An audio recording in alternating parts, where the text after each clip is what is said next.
Hi friends, happy Navratri. ఈరోజు నవరాత్రుల్లో 5వ రోజు. అయితే ఈరోజు మనం స్కందమాత దేవిని పూజిస్తాము. అమ్మవారి రూపం, అమ్మవారు నేర్పించిన లైఫ్ స్కిల్స్, ఆహార నియమాలు, చక్ర మెడిటేషన్, ఇలాంటివి అన్ని విషయాలు మనం ఈ వీడియోలో చూద్దాం. అయితే అమ్మవారు ఈరోజు గోల్డెన్ యెల్లో వస్త్రాల్లో సింహం పైన కూర్చొని అభయముద్రతో ఒక చిన్న బిడ్డని వడిలో కూర్చోపెట్టుకొని మనకి ఈరోజు దర్శనం ఇస్తారు. అయితే గట్ హెల్త్ అనేది చాలా చాలా ఇంపార్టెంట్ మన హెల్త్లో. గట్ హెల్త్ బాగుంటేనే మన ఆరోగ్యం బాగుంటుంది, రైట్? సో నేను doctor Satyadeepa, ayurvedic doctor, gut health specialist. అయితే జనరల్గా మనం నవరాత్రుల్లో ఉపవాసాలు చేస్తాం. ఈరోజు మనం అమ్మవారికి ప్రసాదంలో అరటిపండు, నెయ్యి, బెల్లం ఈ కాంబినేషన్తో పెడతాము. ఈ కాంబినేషన్ ఏదైతే ఉంది కదా, అది ఇన్స్టంట్ ఎనర్జీని ఇస్తుందన్నమాట. డే మొత్తం ఫాస్టింగ్ చేసిన తర్వాత తినే ప్రసాదం ఇన్స్టెంట్గా ఎనర్జీ ఇవ్వడం, అలాగే బాడీలో ఉన్న ఓజస్ అంటే వైటాలిటీని పెంచడం. ప్లస్ ఇంకో ప్రసాదం సౌత్ ఇండియాలో పెట్టేది ఏంటంటే దద్దోజనం, అంటే పెరగన్నం, రైట్? పెరుగన్నం అంటే దద్దోజనంలో ఉన్న ఈ కాంబినేషన్ మనకు ఒక రిచ్ ప్రోబయోటిక్. ఈరోజు మనం అమ్మవారికి ప్రసాదంగా అరటిపండు, నెయ్యి, బెల్లం ఈ కాంబినేషన్తో పెడతాం. ఇమాజిన్ ఈ కాంబినేషన్ ఎలా పనిచేస్తుంది అంటే ఇన్స్టెంట్ ఎనర్జీ ఇస్తుంది అనమాట. జనరల్గా ఉపవాసం చేసాము, ఎనర్జీ లాస్ ఉంటుంది. ఇది తినంగానే అరటిపండు అనేది ఈవెన్ మీరు చూసారు కదా, స్పోర్ట్స్ మెన్ కూడా ఇన్స్టెంట్ ఎనర్జీ రావడానికి తీసుకుంటారు.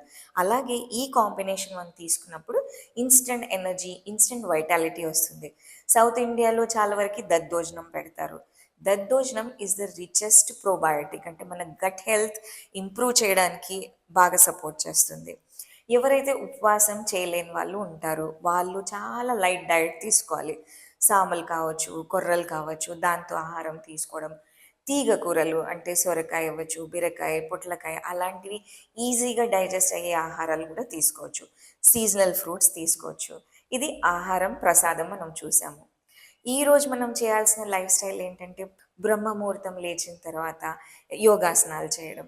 విశుద్ధ చక్రం పైన ఫోకస్ చేస్తూ మెడిటేషన్ చేయాలి. విశుద్ధ చక్రం లొకేషన్ ఎక్కడ అంటే మన గొంతులో, అంటే ఇన్ ద థ్రోట్. ఆ లొకేషన్లో మీరు హమ్ అనే వర్డ్ రిపీట్ ఒక 108 టైమ్స్ రిపీట్ చేస్తూ మెడిటేషన్ చేయాలి. లేదు ఇలా కుదరట్లేదు, హమ్ అనే వర్డ్ పైన నన్ను ఫోకస్ చేయలేకపోతున్నాను అన్నప్పుడు ఓం దేవి స్కందమాతాయై నమః అంటూ 108 టైమ్స్ రిపీట్ చేస్తూ మెడిటేషన్ చేయాలి. దీంతో కరుణ భావన, అంటే మనకు ఒక ధైర్యం, కరుణ, సహనం, ఇవన్నీ ప్రాపర్టీస్ డెవలప్ అవుతాయి. అమ్మవారు మనకి నిజమైన ప్రేమ, నిస్వార్థత, కరుణ, సహనం ఇవన్నీ కలిగి ఉండాలని చెప్తుంది. అమ్మ ఎలా అయితే చిన్న బిడ్డని డిసిప్లిన్, ప్రేమతో చేస్తారు కదా, అలాగే మనం కూడా మన చుట్టుపక్కల వాళ్ళతో మంచి సంబంధాలు మెయింటైన్ చేయాలి. అయితే ఈరోజు మనం ఒక మంచి గట్టి సంకల్పం చేద్దాం. నేను ప్రతి పని ప్రేమతో, సహనంతో, కరుణతో చేస్తాను. అలాగే ఈ జర్నీలో నాతో పాటు 10 మందిని కూడా అలాగే కలుపుకొని తీసుకెళ్తాను. బాగుంది కదా మన సంకల్పం? రోజు మొత్తం ఈ సంకల్పం గురించే మనం ఆలోచించాలి.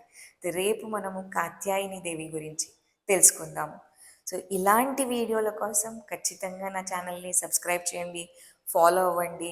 డీటెయిల్స్ అన్నీ డిస్క్రిప్షన్లో ఉంటాయి.